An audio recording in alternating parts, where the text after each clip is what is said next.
Unang-una, gusto kong sabihin sa'yo na hindi mo dapat ikinakahiya ang iyong sarili.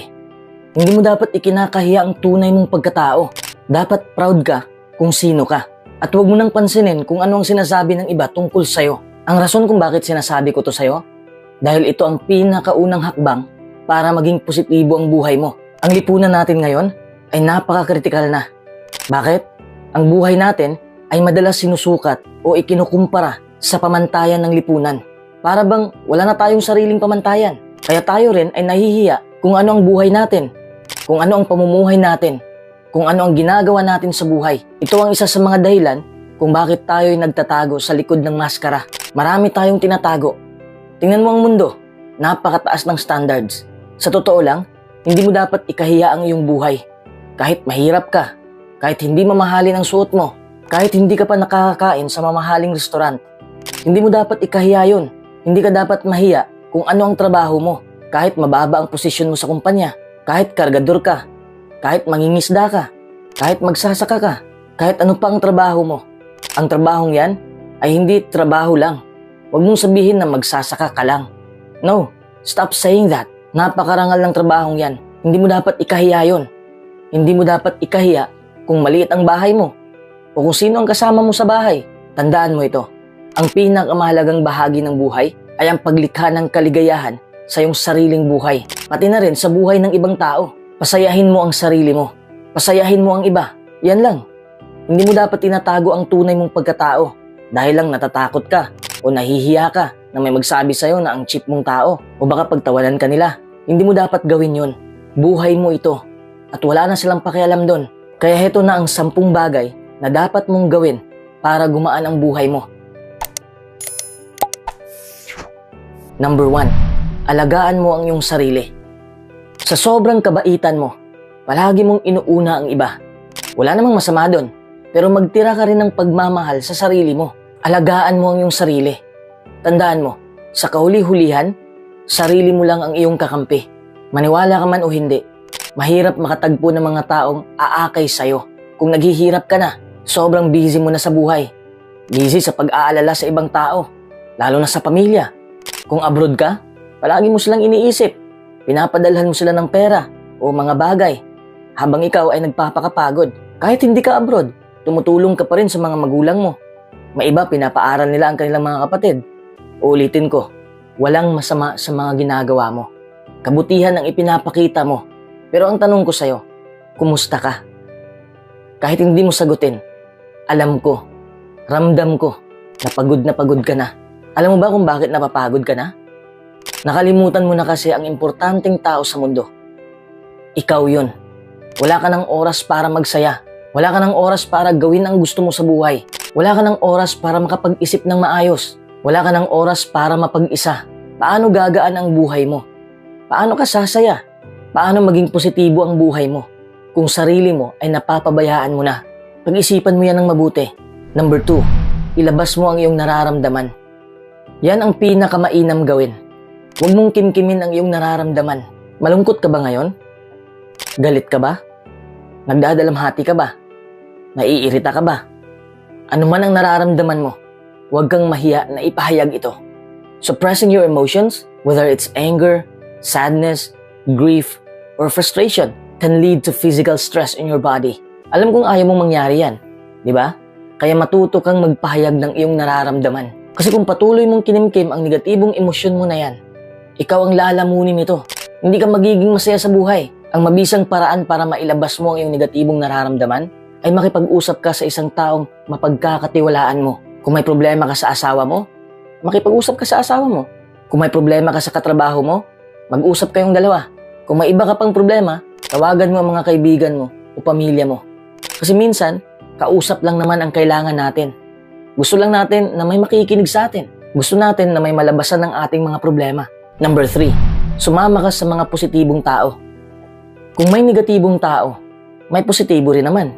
The only thing that will change your life is that you must raise your standards. Tanggalin mo ang mga taong humihila sa buhay mo.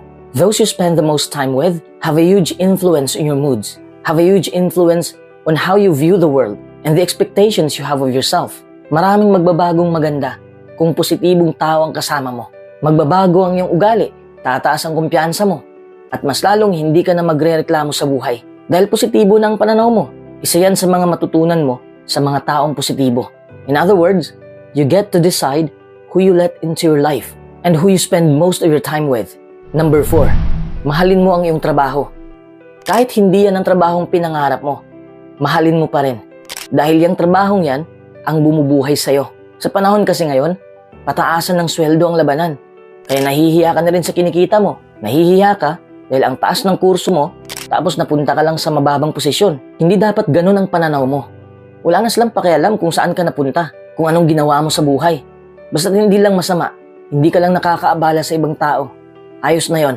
Marami na ngayon ang mga taong nandidikta sa buhay mo. Pati trabaho mo pinapakialaman. Mababa ang tingin nila sa'yo kapag mataas ang kurso mo, tapos mababang klase ang trabaho mo. Lalo kang madi-discourage sa buhay. Pero huwag mo nang alalahanin yun. Mag-focus ka lang kung ano ang nagpapasaya sa'yo. Hindi ka dapat magpapa-apekto sa mga pinagsasabi nila. Hindi naman silang nagbabayad ng mga bills mo eh. Hindi sila nakakatulong. Number 5, matuto kang magpatawad. Siguradong gagaan ang buhay mo kung magpapatawad ka. Kapag may puot na nakatago sa dibdib mo, nakakasira yan ng iyong kalusugan. Huwag mong ikulong ang sarili mo sa nakaraan. Ang mga bagay ay nangyari na. Kahit anong gawin mo, hindi mo na mababalikan ang pangyayari. Kaya ang tanging gawin mo lang ay tanggapin ito at magpatawad ka. Huwag kang mahiya na magpatawad ka. Hindi ka mahinang nilalang. Forgiving is important to move forward in life. Ito ang tanging paraan para mapalaya mo ang iyong sarili. Masarap pakinggan ang salitang malaya, di ba? Bitawan mo na ang puot at galit dyan sa puso mo para gumaan na ang pakiramdam mo. Number 6, huwag kang mawalan ng pag-asa. Kailangan mong magtiwala na makakaya mo ang lahat ng pagsubok. Huwag kang mawalan ng pag-asa. May liwanag sa dulo ng lagusan. May mga rason kung bakit nangyayari ang lahat ng ito sa'yo. Kung hindi mo man nakikita ang liwanag, ibig sabihin na wala kang liwanag sa puso mo. Kailangan mo munang magtiwala na makakaya mo. Mawawala ang pag-asa natin kung wala tayong tiwala sa sarili nating kakayahan. So start believing in yourself. Learn to forgive yourself and come off as a better person in these worst situations. Circumstances change and you should not allow them to overrule your thoughts. Having hope gives you the courage to think that things would get better with time, despite the odds being not in your favor. Hope is the only thing that keeps you moving forward. It gives you the strength and the ability to bounce back from whatever the obstacles you are going through. Number 7, mag-focus ka lang sa positibo. Hindi sa lahat ng araw ay smooth lang ang daloy ng buhay. May mga araw din na medyo lumubog ng konti ang mood natin. Pero hindi natin nahahayaan ito na bumagsak tayo sa buhay. Kung ang positibong pangyayari ay lumilipas, lalo na ang negatibo, walang mananatiling pareho sa mundo. Hindi natin mahuhulaan kung kailan darating ang masamang panahon. Kaya't huwag nating pangunahan. Hulaan mo man o hindi, may mangyayari talaga sa buhay natin na hindi natin magugustuhan. But thinking positive throughout those bad days will make you more resilient next time you're challenged with one. Look at the situation realistically. Search for ways that you can improve the situation and try to learn from your experiences. Positive thinking is good for your body, mind, and overall health. Number 8, magpakatotoo ka. Huwag mong itago ang tunay mong pagkatao. Sabi ko nga kanina, huwag mong ikahiya kung sino ka. Ito ang isa sa mga pinagsisisihan ng mga tao. Umabot na sila sa taon kung saan napagtanto nila na hindi nila ginawa ang tunay nilang kagustuhan dahil lang sa kakasunod nila sa idinidikta ng kanilang mga magulang o ibang tao. May malaking inaasahan ang mga tao sa atin. Minsan ang inaasahan nila ay hindi natin gusto. Napipilitan lang tayong gumawa sa mga bagay na yon kasi natatakot tayong suwayin ang kanilang gusto para sa atin. Kamusta naman ang sarili mong desisyon? May sarili kang kagustuhan, di ba? May sarili kang pangarap. Embracing your unique self and loving that self is one of the most courageous things you can do. Huwag kang mag-alala kung magagalit sila sa'yo. Magigising lang sila sa katotohanan kung nagtatagumpay ka na sa buhay. Ayon nga sa kanta ni Bon Jovi, it's your life. It's now or never. Number 9, kalimutan mo na ang nangyari. Gagaan ang buhay mo kung wala ka ng binitbit na mabibigat. May nakaraang nagtuturo sa atin sa tamang landas. May nangyayaring nagbigay sa atin ng karunungan. Nagpapamulat sa atin, pero hindi doon nagtatapos ang kwento. May marami ka pang masasalubong ng mga pagsubok sa buhay, pero huwag kang matakot sa mga yon. Banggain mo lang. Huwag mong takbuhan, dahil mas lalo itong lalaki at mas mabibigatan ka palalo. May mga araw na iniisip mo na sana ginawa mo na ang mga bagay noon. Pero wag mo nang isipin yun. Leksyon na yun ng iyong buhay na dapat may aaksyonan ka ngayon. As time goes on, you will be able to make better, more informed decisions, allowing you to create a happier and healthier life. Number 10. Simplihan mo ang iyong buhay. Positibo ang takbo ng buhay kung wala kang maraming hinahabol na mga bagay. Tingnan mo ang mga tao ngayon. Wala nang ibang iniisip, kundi pera na lang. Hindi naman ako hipokrito. Importante rin naman ang pera. Pero mas importante ang ating mental health. Kung may bago silang kagamitan, hayaan mo na. Live within your means. Huwag mong pilitin na baguhin ang lifestyle mo kung hindi mo naman abot. Ikaw lang ang magdurusa sa ganyang gawain. Kung may social standard ang lipunan, huwag mong sundin. Kasi kung standard lang ng lipunan ang sundin natin, mahihirapan tayo. Hindi natin maaabot eh. Dapat may bago kang phone. Dapat maayos ang pananamit mo para magmukha kang mayaman. Dapat may mga alahas ka para astig. Dapat ganito, dapat ganyan. Pag hindi mo magagawa, iniisip mo na parang wala kang lugar sa mundo. Hindi totoo yan. Mas masaya ka sa simpleng pamumuhay. Hindi totoo na kapag mayaman ka, ay wala kang problema. Hindi totoo na palagi kang masaya. Kasi kung pera-pera na lang ang solusyon, hindi sana'y wala nang nadidepress na mayaman. Hindi naman masama ang magpayaman. Pero dapat rin idaan mo sa maayos na paraan. Hindi yung obsession na ang nagtutulak sa'yo. Huwag ka rin mag-alala kung mataba ka o payat ka. Nahihiya ka sa anyo mo dahil sa kakapanood mo yan ng mga sexy at maskuladong mga tao sa TV at sa social media. Mamuhay ka ng simple. Huwag mong abutin ang standard ng lipunan. Paano ka sasaya kung sa panlabas na bagay ka nakabase? Alam ko naman na lahat tayo ay gusto nating maging positibo sa buhay.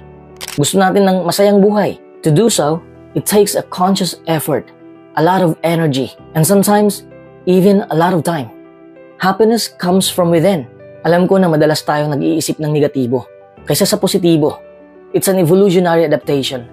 Negative thinking happens to all of us. But if we recognize it and challenge that thinking, we're taking a big step toward a happier life. Ang positibo at masayang buhay ay nagsisimula sa'yo. Step into the freedom of being your unique self. You can be free from living in shame, regardless of what anyone thinks. Know that you're making a positive impact in the world, and that everything outside of that is strictly superficial. Don't forget, it all starts with you.